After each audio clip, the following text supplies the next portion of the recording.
Good morning children.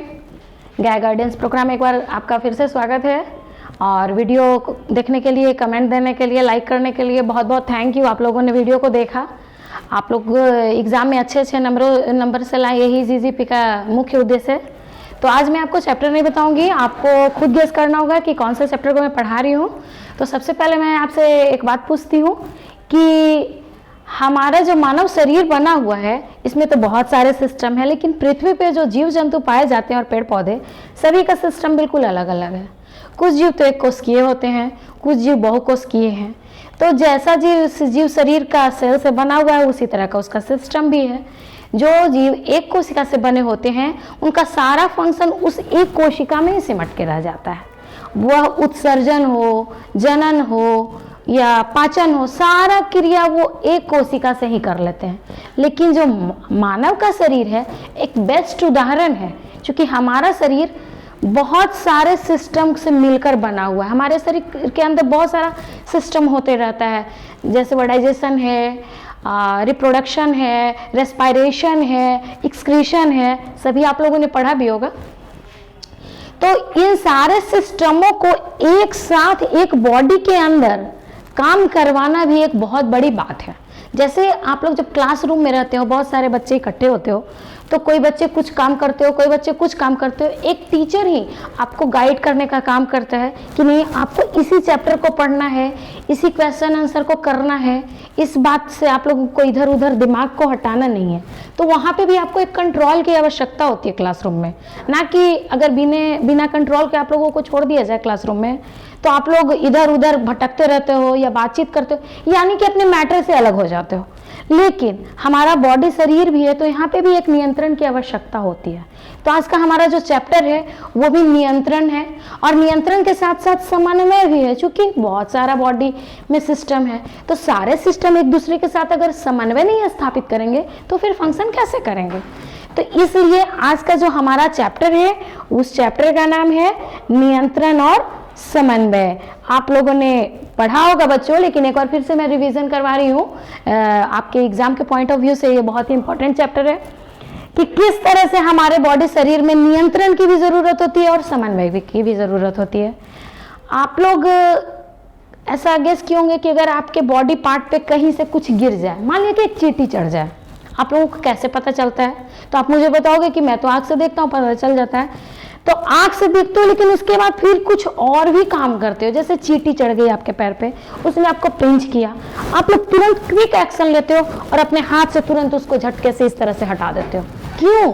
क्योंकि आपका brain इस बात का रिप्लाई देता है कि आपको भी क्या करना है। आपके बॉडी पे एक चींटी चढ़ी हुई है, वो चींटी आपको पिंच करेगी, यानी आपके बॉडी को हार्म पहुंचाएगी, और ये हार्म ना हो इसलिए आपका जो हाथ है, ब्रेन ऑर्डर देता है कि अपने हाथों से इसको हटा दो। अगर पैर के पास होता है, पैर उसको हटाने का काम करता है, या और भी किसी तरह से।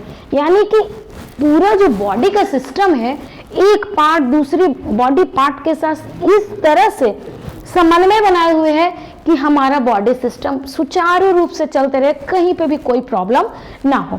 तो आज का हमारा चैप्टर यही बताएगा कि जैव कार्यों के सफल संचालन हेतु, किसी भी जैव क्रिया के सफल संचालन हेतु हमें किस चीज की आवश्यकता होती है? जीवों में अंग और अंग तंत्र का। मैंने पहले बताया कि हमारे अंग और अंग तंत्रों के बीच में एक समन्वय स्थापित हो, तो यह काम नियंत्रण के साथ करना होगा।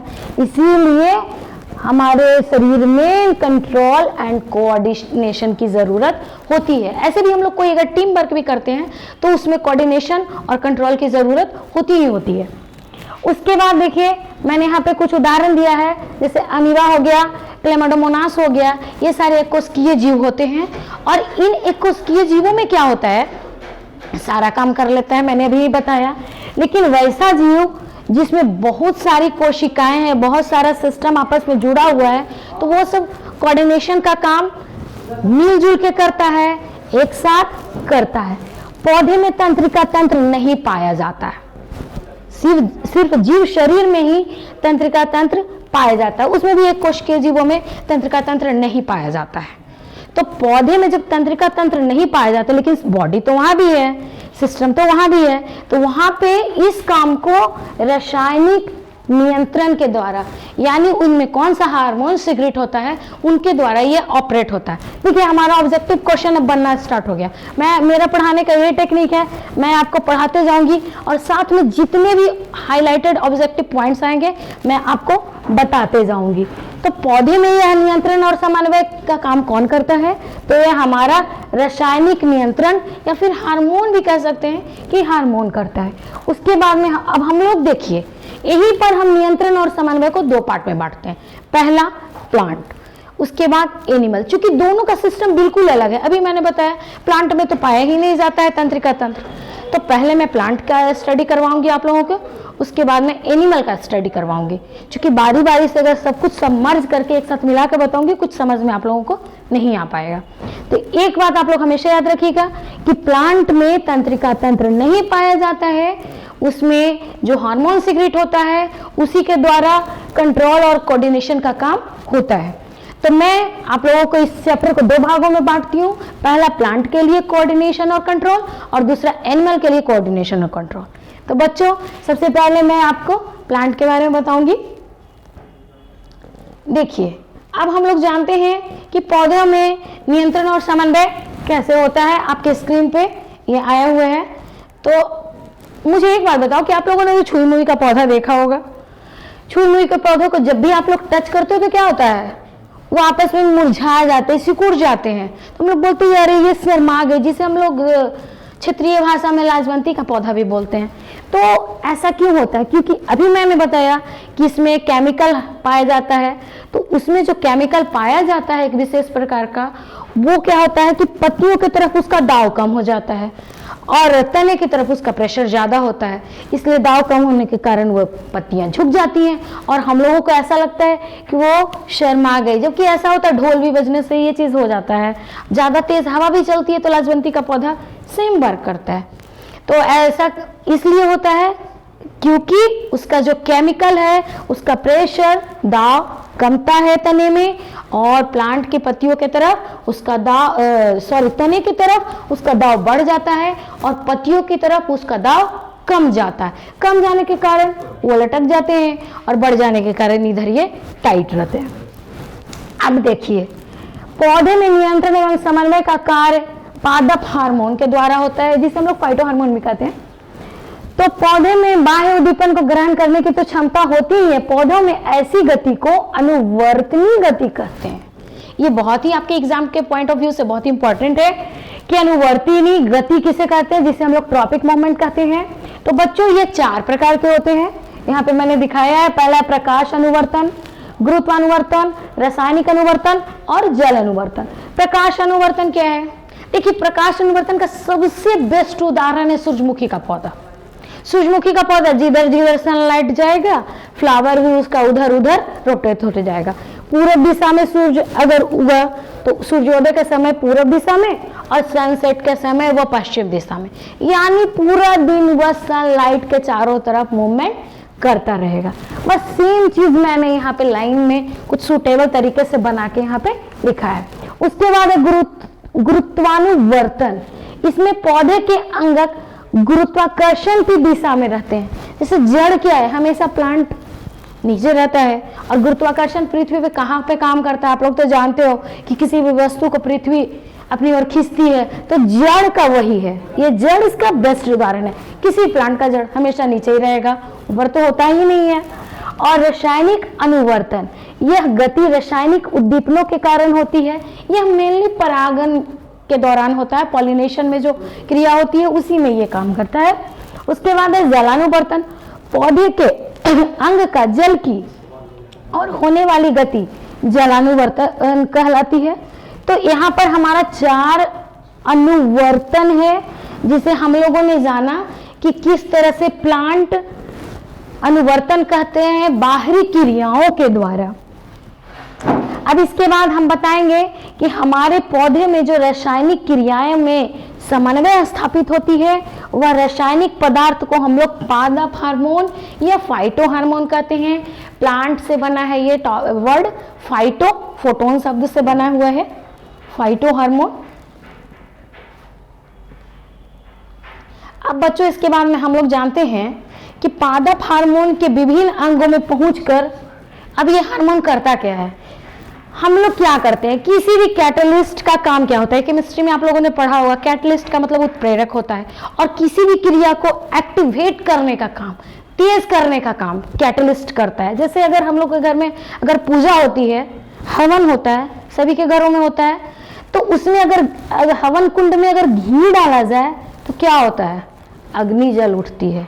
अभी आप लोग मोबाइल पे वीडियो देख रहे हो जीजीपी का, इसको आप लोगों पे वहां पे मोबाइल पे ऑप्शन होता है कि हम लोग 2x से देख सकते हैं, 1.5x से, मतलब इसका स्पीड कितना बढ़ाएं। बस यही है हमारा ये हार्मोन, और इसमें कुछ नहीं है, ये सिर्फ पौधों में जितना भी फंक्शन होता है उसको तेज करने का काम करता है। लेकिन अब यहाँ पे सवाल ये उठता है कि इन हार्मोन को 5 कैटेगरी में क्यों बांटा गया, क्योंकि इनका केमिकल कंपोजिशन उस तरह का था और इसके काम के आधार पे हम लोग इसको 5 हार्मोन में बांटते हैं, 5 हार्मोन की कैटेगरी में, जिसमें हो गया auxin, gibberellin, cytokinin, abscisic acid और एथिलीन। तो अब बारी बारी से हम स्टडी करेंगे कि किस तरह से पौधों में नियंत्रण और समन्वय 5 हार्मोन के थ्रू होता है। सबसे पहला जो हमारे हार्मोन है वो हमारा ऑक्सिन है। देखिए आप लोगों ने पढ़ा होगा, फिर से एक बार रिवीजन कर लेंगे। पौधे के एपेक्स भाग यानी कि शीर्ष भाग, जैसे ये पौधा है, इसका ये जो ऊपर वाला पॉइंट है, यही हमारा ऑक्सिन हार्मोन यहीं पे संश्लेषित होता है। ऑक्सिन के द्वारा पौधों की तने में वृद्धि होती है और ये प्राय बीज रहित फलों के उत्पादन में सहायक होता है। इसका मेन फंक्शन देखिए, ऑब्जेक्टिव क्वेश्चन में ये सारे क्वेश्चन आपसे पूछे जा सकते हैं। पहला, ऑक्सिन कहाँ पाया जाता है, पौधे के किस भाग में संश्लेषित होता है, एपेक्स भाग, स्तंभ शीर्ष भाग। दूसरा हमारा पॉइंट हो गया, ऑक्सिन मुख्यतः पौधे की किस भाग की वृद्धि करता है, तो तने भाग की वृद्धि करता है। उसके बाद हमारा हो गया कि यह प्राय किन फलों के उत्पादन में सहायक होता है, यह बीज रहित फलों के उत्पादन में सहायक होता है। उसके बाद हमारा जो दूसरा हार्मोन है वो है जिब्रेलिन, इस वर्ग का मुख्य हार्मोन है, यह जटिल कार्बनिक अणुओं के द्वारा होता है, बना हुआ है। यह मेनली कोशिका विभाजन में, कोशिका दीर्घन में, क्योंकि जब कोशिका बड़ी होगी तभी तो डिवाइड होगी और पौधे की लंबाई में वृद्धि होगी, इसलिए जिब्रेलिन का मेनली काम पेड़ की लंबाई बढ़ाना, ग्रोथ में सहायक होता है, इसी के कारण पौधे की लंबाई बढ़ती है। उसके बाद हम लोग चलते हैं साइटोकाइनिन।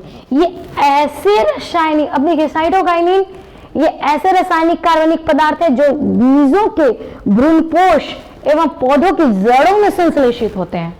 प्राय क्वेश्चन पूछा जाता है कि साइटोकाइनिन संश्लेषित होता कहाँ है, तो बीजों के भ्रूणपोष में एवं पौधों की जड़ों में।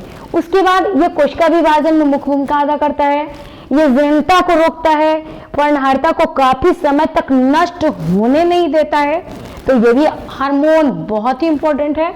और उसके बाद है एब्सिसिक एसिड। अब देखिए, अब ये वृद्धि रोधक का काम करता है, जैसे खरपतवार को हम लोगों को बढ़ने नहीं देना होता है, तो हम लोग क्या करते हैं कि ऑक्सिन और जिब्रेलिन के प्रभाव को ये उल्टा कर देता है। यानी अगर खरपतवार तो बहुत तेजी से बढ़ते हैं खेत में, तो ये उनको बढ़ने नहीं देगा, नतीजा उनको नष्ट कर देगा। उसके बाद हमारा आ गया एथिलीन। आप लोग घर में कभी काफी फल हो जाता है कच्चा, तो हम लोग तोड़ लेते हैं और उसको पकाने का काम करते हैं, तो बस यही हार्मोन जो है एथिलीन उसको पकाने का काम करता है। तो कृत्रिम रूप से फलों को पकाने में इसका उपयोग किया जाता है एथिलीन का। उसके साथ यह खासकर वैसे उच्च वर्ग के पौधों में पाया जाता है जो प्रतिकूल परिस्थितियों में रहते हैं।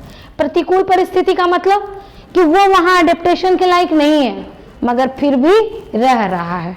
जैसे कि कटीला जो पदार्थ कैक्टस होता है, सीज होती है, वो रेगिस्तान में तो रहने के लायक है, लेकिन और किसी जगह पे वो रहने के लायक नहीं है, क्योंकि उसको पानी की बहुत कम मात्रा में जरूरत होती है, इसीलिए उसमें कटीली पत्तियां निकल जाती हैं।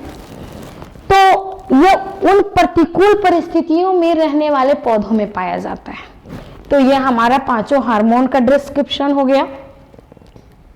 मुझे लगता है आप लोगों को अच्छे से समझ में आया होगा। अगर समझ में नहीं आया होगा तो आप लोग कमेंट करिएगा, मैं उसको फिर से समझाने की कोशिश करूंगी। तो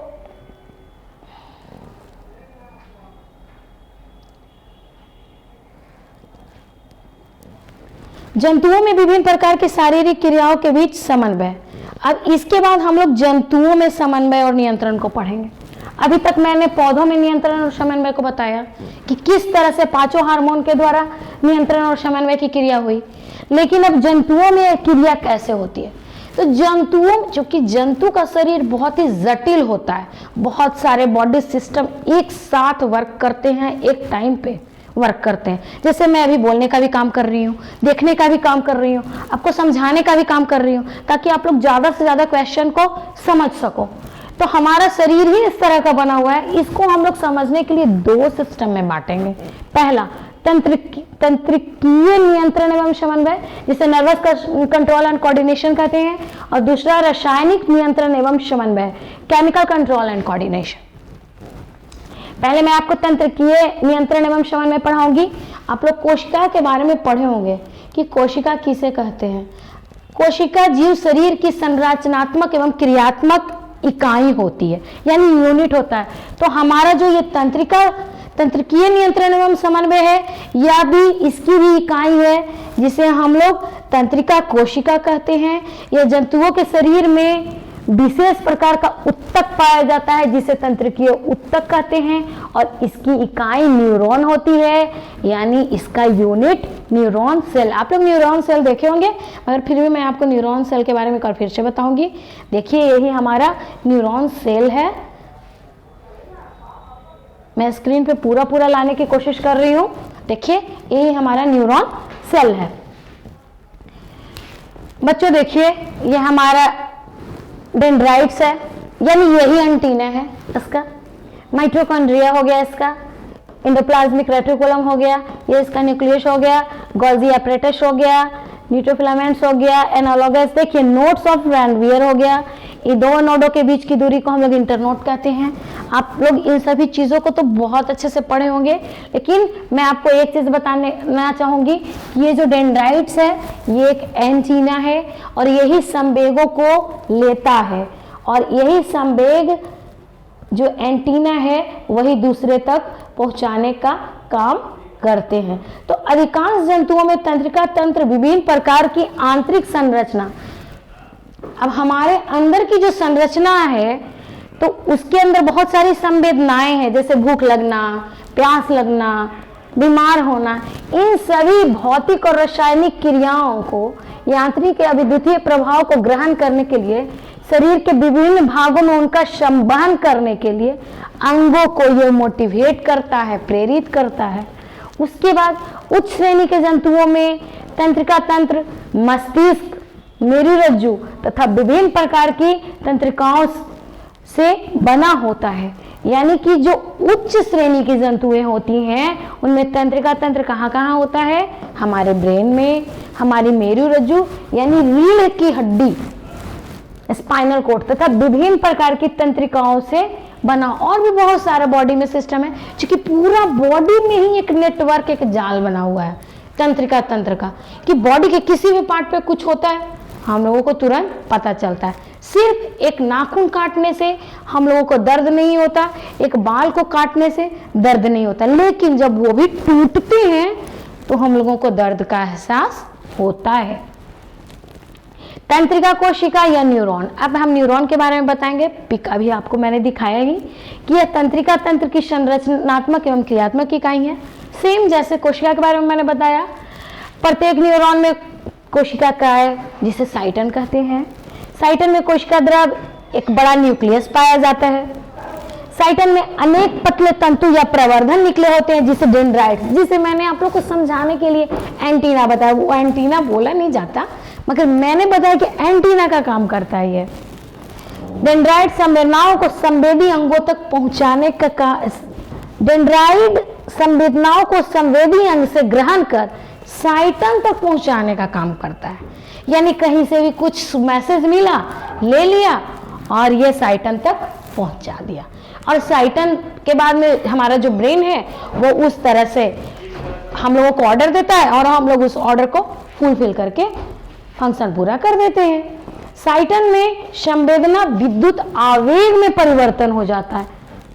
अब यहाँ देखिए, साइटन में जो भी संवेदनाएं आती हैं वो विद्युत आवेग में परिवर्तित हो जाती है। तो यहाँ पर तो हमारा तंत्रिका तंत्र काम किया। अब तंत्रिका तंत्र का काम जैसे ही बीच में स्टॉप हुआ, उसको ऑर्डर देने का काम कौन शुरू करता है? ये हमारा ब्रेन, जिसे हम लोग हेड भी कहते हैं। और हेड हमारे बॉडी के पार्ट के सबसे ऊपर होता है, सबसे सुपरलेटिव है पार्ट मनुष्य का मस्तिष्क। अब हमारा मस्तिष्क है कैसा? तो आप लोगों तो जानते होंगे कि हमारा मस्तिष्क कहाँ होता है। सब बोलता है यहाँ, नहीं, हमारा जो मस्तिष्क होता है हमारे सर के पीछे वाले भाग में पाया जाता है। और जो ऊपरी भाग जो बिल्कुल छूइए आप लोग अपने सर को छू के देखिए, बिल्कुल ही कठोर और कड़ा दिखेगा। तो ये ब्रेन नहीं है, ये इसकी खोपड़ी है, स्केलेटन है, जो कि बाहर से किसी भी चोट से उसकी का बचाव करती है। जैसे घर हमारा बाहरी किसी भी चीज़ों से हम लोगों को बचाता है, बस ठीक उसी तरह से ये जो खोपड़ी है ये हमारा बचाव करने का काम करती है। क्योंकि ब्रेन में बहुत सारी चीज़ें पाई जाती हैं। तो मनुष्य का मस्तिष्क एक अत्यंत महत्वपूर्ण और कोमल अंग है। तंत्रिका तंत्र के द्वारा शरीर की क्रियाओं के नियंत्रण और समन्वय में सबसे महत्वपूर्ण भूमिका अगर किसी की है तो हमारे मस्तिष्क की है, क्योंकि मस्तिष्क ही ऑर्डर देने का काम करता है। मस्तिष्क ही हमें बताता है कि अगर ऐसी क्रिया हुई है तो इसके विपरीत हमें कैसी प्रतिक्रिया करनी चाहिए, ताकि हम लोग अच्छे से रहें, कि हर तरह की जगहों पे अडेप्ट कर जाए। या कोई चींटी, कीड़ा मकोड़ा, जानवर है तो उससे कैसे बचा के निकल जाए। तो ये ऑर्डर देने का काम हमारा ब्रेन ही करता है। मेनिस कोमल मस्तिष्क को बाहरी आघातों तथा दबावों से बचाता है। मस्तिष्क और मेनिस के बीच में सेरेब्रोस्पाइनल द्रव्य होता है। हमारे ब्रेन में भी देखिए, हमारे आंख में भी लिक्विड होता है, ताकि जो पुतलियां इधर उधर रोटेट हो सके। फिजिक्स में आपने पढ़ा होगा। तो हमारे ब्रेन में भी एक लिक्विड पाया जाता है जिसे सेरेब्रल बुनाइप्सिक द्रव कहते हैं, और ये वहां पे नमी बनाए रखता है। इसका औसत आयतन लगभग 1650 मिलीलीटर होता है और औसत भार करीब 1.5 kg होता है। मस्तिष्क को 3 प्रमुख भागों में बांटा गया है। अब देखिए, ब्रेन को भी हम लोग डिवाइड करते हैं, क्योंकि ब्रेन है तो बहुत छोटा, लेकिन इसको स्टडी के हिसाब से हम लोग 3 भागों में बांट देते हैं, ताकि हम लोग आसानी से इसका अध्ययन कर सके।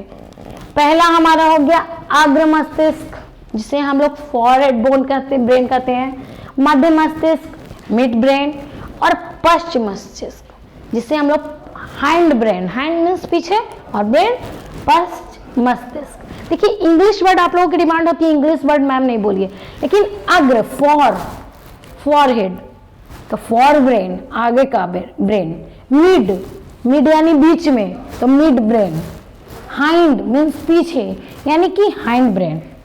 तो इंग्लिश वर्ड भी बहुत इजी है अगर समझना चाहिए तो। खैर, अब हम लोग पहले भाग के बारे में जानेंगे कि अग्र मस्तिष्क है क्या। तो अब आगे वाले ब्रेन को भी हम लोग अपने हिसाब से 2 भाग में बांट देते हैं। पहला हमारा हो गया सेरिब्रम और दूसरा हो गया डायंसिफेलॉन। अरे सेरिब्रम और डायंसिफेलॉन के बारे में तो पहले मैं ब्रेन को दिखाती हूँ आप लोगों को। मैं यहाँ पे ब्रेन का पिक लाई हूँ, देखिए आप लोग, दिख रहा होगा आपके स्क्रीन पे। स्पाइनल कोड हो गया ये हमारा, यानी रीढ़ की हड्डी हो गई। देखिए, हमारे ब्रेन का पीछे वाला भाग हो गया ये पोर्शन। देखिए, यहीं पे एक मटर के दाने की आकार की एक जो ग्रंथि पाई जा रही है आपके स्क्रीन पे है, इसी को हम लोग पिट्यूटरी ग्लैंड कहते हैं। ये भी 2 भाग में बटी होती है, एक अग्र एक पश्च। देखिए, दिख रहा है यहाँ पे। मैं ये पिक स्पेशली आप लोगों के लिए लाई हूँ ताकि यहाँ पे सारा कुछ आप लोगों को क्लियर हो जाए। देखिए, ये सेरिबेलम है, ये मेडुला ऑब्लोंगाटा है, ये पॉन्स है, ये मैमेलरी बॉडी है।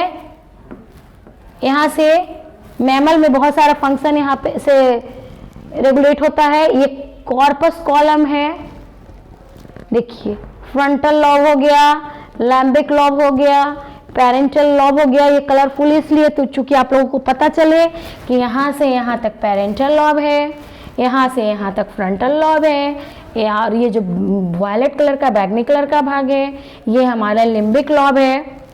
ठीक है, तो यहाँ पे देखिए कॉर्पस कॉलम, थैलेमस हो गया, ऑप्टिक स्कैल्मा हो गया, हाइपोथैलेमस हो गया, ये पिट्यूटरी ग्लैंड हो गया। अब मैं आप लोगों को ब्रेन के फंक्शन के बारे में बताऊंगी कि हमारा ब्रेन किस तरह से फंक्शन करता है।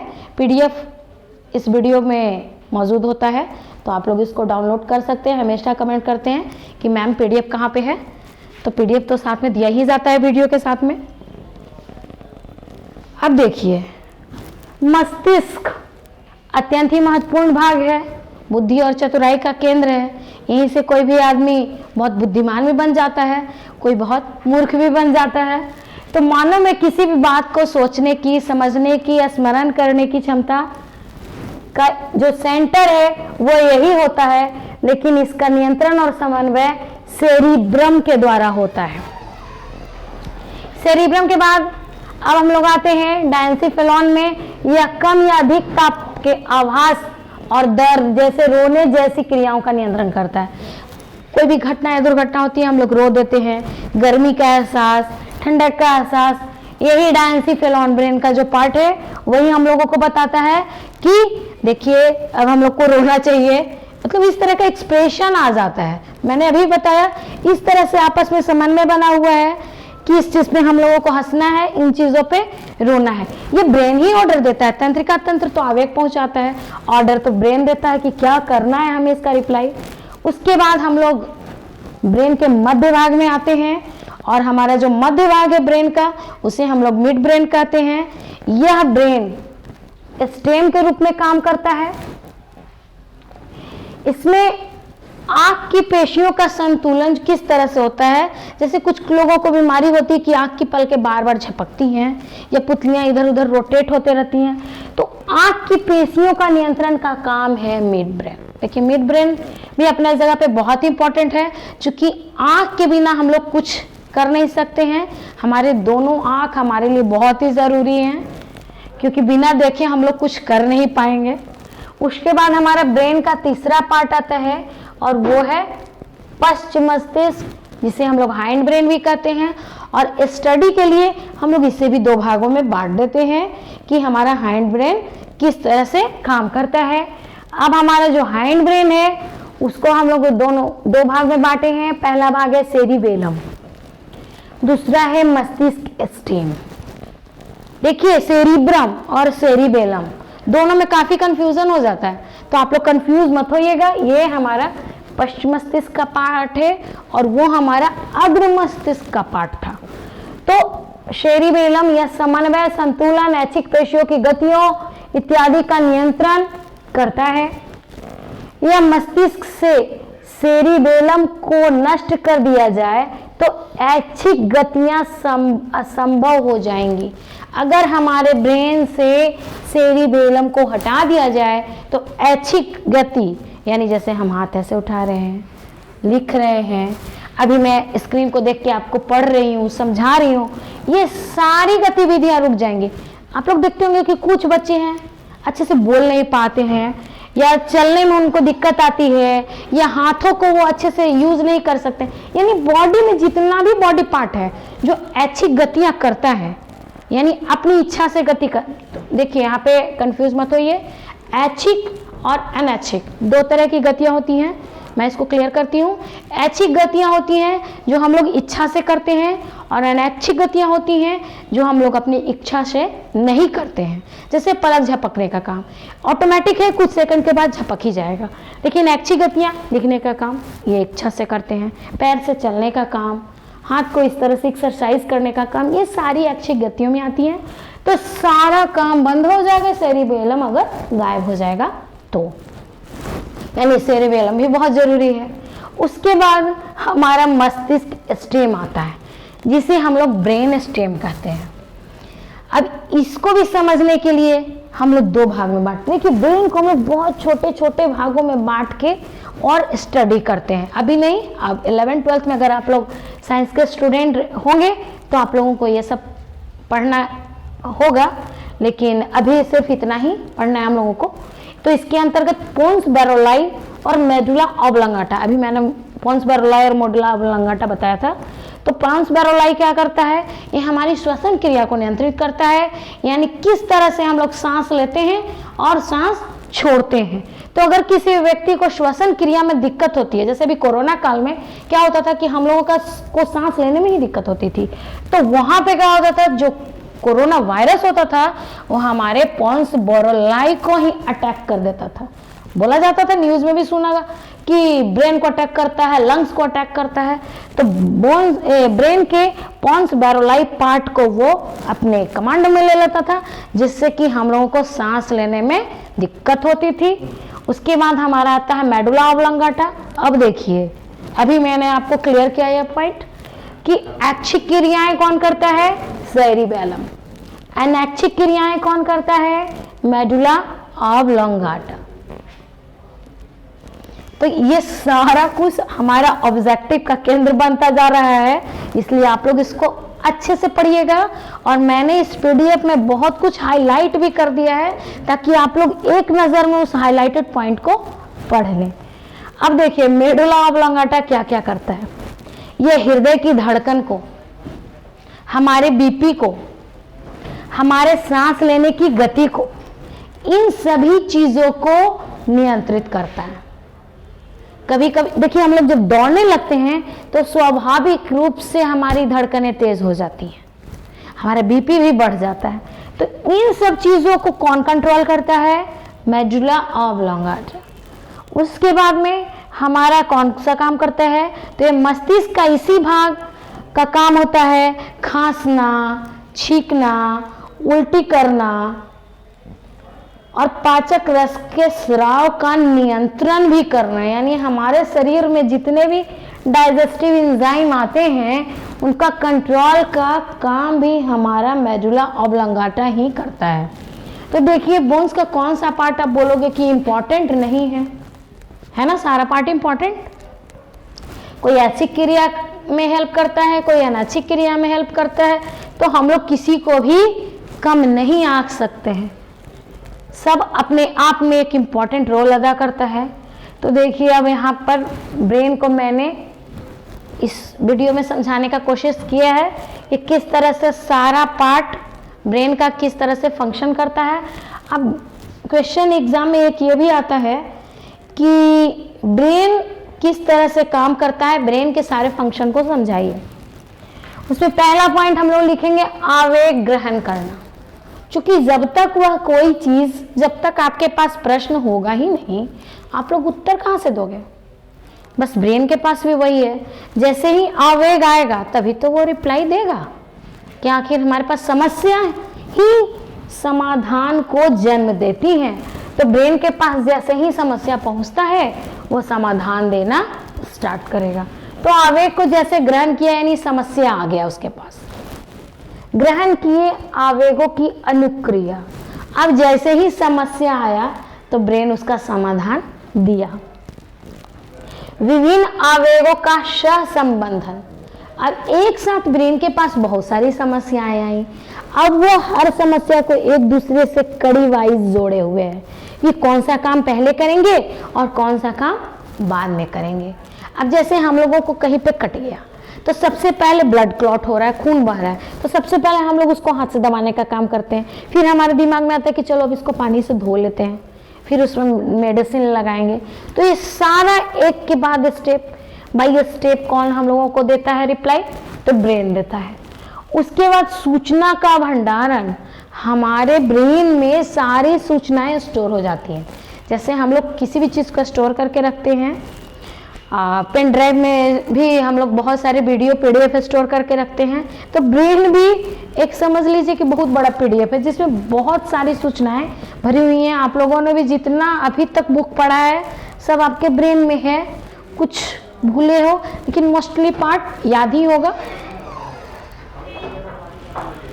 अब इसके बाद हमारा जो टॉपिक आता है, ब्रेन यहाँ तक खत्म हो गया। तो पेड़ पौधे किस तरह से नियंत्रण और समन्वय करते हैं और जीव जंतु किस तरह से नियंत्रण और समन्वय करते हैं, आप लोगों ने भी देखा।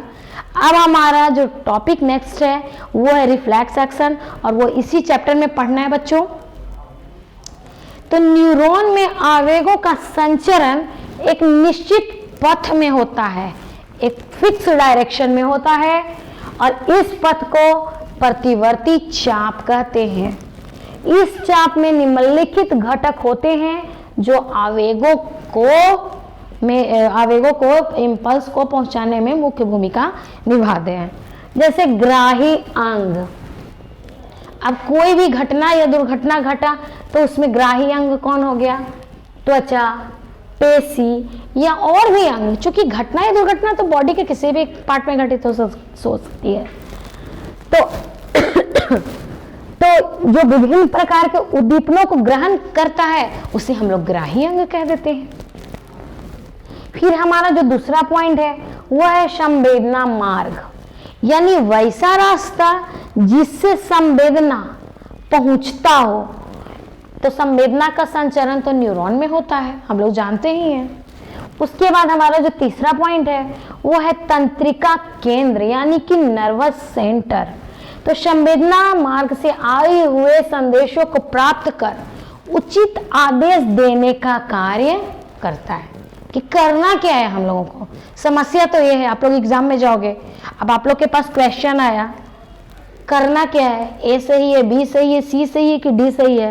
यही तंत्रिका केंद्र आप लोगों को ऑर्डर देगा, no, A wrong, B wrong, C is right. तो आप लोग वही करोगे। उसके बाद है प्रेरक मार्ग। तंत्रिका केंद्र द्वारा आदेशों का संचरण न्यूरॉनों द्वारा होता है।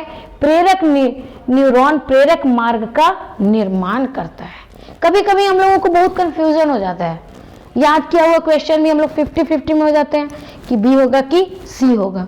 तो उस टाइम हम लोग अपने ब्रेन पे बहुत जोर देते हैं, दबाव देते हैं। अगर सही आंसर मिल गया, यानी सही मोटिवेशन मिला, सही प्रेरक मार्ग में गए, सही आंसर देते हैं, गलत पाथ पे चले जाते हैं, आंसर हमारा गलत हो जाता है। उसके बाद है अभिवाही अंग। थोड़ा हिंदी इसका क्लिष्ट होता है, इसीलिए मैं इंग्लिश वर्ड का यूज करती हूँ। इफेक्टेटर्स। प्रेरक मार्ग से होते हुए आदेश अभिवाही अंगों तक पहुंचते हैं, जहां पर केंद्रीय तंत्रिका तंत्र से प्राप्त आदेशों के अनुसार हम लोग उचित अनुक्रिया, यानी क्रिया के विपरीत प्रतिक्रिया। आप लोग न्यूटन्स लॉ पढ़े होंगे कि क्रिया के विपरीत हम लोग प्रतिक्रिया करते हैं। किस क्रिया के बाद हम लोगों को क्या करना है? जैसे हाथ जल गया, क्या करना है? इसको पानी में डालना है, किसको और फिर से जला लेना है, या इस पे मेडिसिन लगाना है, या इसको हैंड वॉश करना है। ये सारा क्रिया के विपरीत प्रतिक्रिया हमारा न्यूरॉन ही करता है। अब इसके बाद हमारे शरीर में भी बहुत सारे हार्मोन्स आते हैं। जैसे पौधों में हार्मोन्स होते हैं तो वहाँ तो सिर्फ हार्मोन के द्वारा होता है, लेकिन हमारे शरीर में तंत्रिका तंत्र हो गया, ब्रेन हो गया, और जो हार्मोन हमारे बॉडी के अंदर सिगरेट होता है वो भी हो गया, क्योंकि वो भी तो एक कैटलिस्ट का काम करता है। तो शरीर क्रियाओं के नियंत्रण और समन्वय में प्रयुक्त हार्मोन कहलाते हैं। हार्मोन अंतःस्रावी ग्रंथियों के द्वारा सिगरेट होते हैं, ठीक है। हार्मोन ये विशिष्ट कार्बनिक यौगिक होते हैं। देखिए ग्लैंड दो प्रकार के होते हैं, इंडोक्राइन और एक्सोक्राइन, अंतःस्रावी और बाह्यस्रावी ग्रंथियां। तो यहाँ पे ये अंतःस्रावी ग्रंथियों से निकली हुई हार्मोन्स हैं, जिनका मैं यहाँ पे बताऊंगी। तो इनमें से कौन कौन से हार्मोन के बारे में आप लोगों को पढ़ना है? देखिए, मनुष्य में बहुत सी क्रियाएं जो होती हैं वो हार्मोन के बिना कंप्लीट हो ही नहीं सकती। होती तो जरूर है मगर कंप्लीट नहीं होती हैं। मनुष्य के अंतःस्रावी तंत्र में कौन कौन सी पाई जाती हैं हार्मोन्स?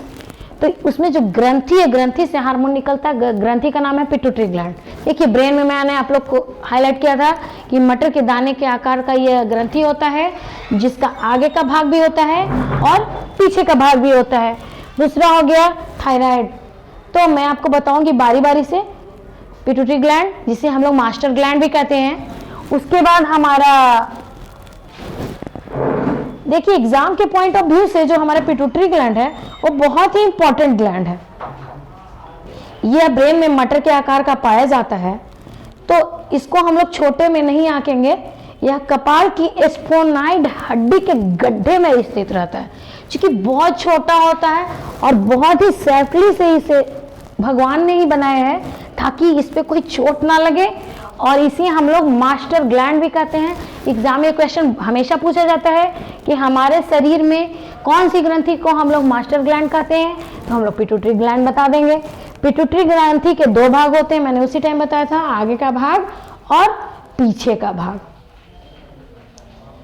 उसके बाद हम लोग ये जानेंगे कि एक अन्य हार्मोन, देखिए यहाँ पे बहुत सारे हार्मोन का सीक्रेट बताया है हम लोग, तो ये हमारे लंबाई वृद्धियों में भी सहायक होता है। यानी कोई व्यक्ति जरूरत से ज्यादा लंबा हो गया तो जिसको हम लोग जाइगेटिज्म कहते हैं, और कोई व्यक्ति अपने हाइट से बहुत छोटा, मतलब 2 फीट, 2.5 फीट, 3 फीट, जिसे हम लोग बौना कहते हैं, तो वो भी इसी के कारण होता है।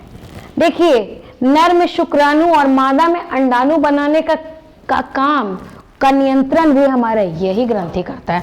तो ये मास्टर हुआ ना। उसके बाद में देखिए मादा के स्तनों में दूध के स्रवण को भी यह उत्तेजित करता है। पश्चपिंडक जो है वह जल संतुलन को बनाए रखने में सहायक होता है, और एक अन्य हार्मोन मादा के बच्चे के जनन में सहायक होता है। तो देखिए ये सारी क्रियाओं को कंट्रोल कर रहा है, इसीलिए इसे हम लोग मास्टर ग्लैंड भी कहते हैं, क्योंकि एक छोटी सी ग्रंथि और बहुत सारी क्रियाओं को ये कंट्रोल कर रहा है। उसके बाद हमारा थायराइड ग्लैंड हो गया।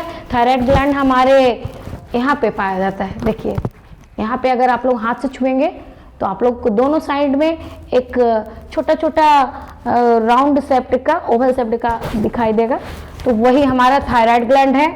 और इस ग्रंथि से जो हार्मोन निकलती है उसे हम लोग थायरॉक्सिन कहते हैं। थायरॉक्सिन के संश्लेषण के लिए आयोडीन का होना अनिवार्य है, इसीलिए हम लोग आयोडीन युक्त नमक का यूज करते हैं। और आयोडीन की कमी से हम लोगों को कौन सी बीमारी होती है? घेंघा। यह भी हमारा क्वेश्चन है, एग्जाम में आता ही है। थायराइड ग्लैंड से कौन सा हार्मोन निकलता है? थायरॉक्सिन। उसके बाद में थायरॉक्सिन के संश्लेषण क्या होना अनिवार्य है? आयोडीन होना अनिवार्य है। उसके बाद आयोडीन की कमी से कौन सा रोग होता है? घेंघा रोग होता है। देखिए 3 क्वेश्चन हो गया। इसके बाद है पैराथायरॉक्सिन ग्लैंड। इसके द्वारा स्रावित हार्मोन ब्लड में कैल्शियम की मात्रा का नियंत्रण करता है, यानी हमारे ब्लड में कैल्शियम की मात्रा बहुत ज्यादा ना बढ़ जाए। उसके बाद हमारा एड्रिनल ग्लैंड है, यह सुप्रारेनल ग्लैंड भी कहलाता है। देखिए सभी का एक उपनाम है, जैसे आप लोगों का एक घर का नाम होता है, एक बाहर का नाम होता है, तो इसका भी नाम उसी तरह से समझ लीजिए कि पिट्यूटरी ग्लैंड को मास्टर ग्लैंड बोल देते हैं, पैराथायरॉक्सिन ग्लैंड को हम लोग सुप्रारेनल ग्लैंड भी कहते हैं। अब देखिए एड्रिनल ये ग्लैंड को हम लोग पैराथायरॉक्सिन ग्लैंड को नहीं, एड्रिनल ग्लैंड को सुप्रारेनल ग्लैंड कहते हैं।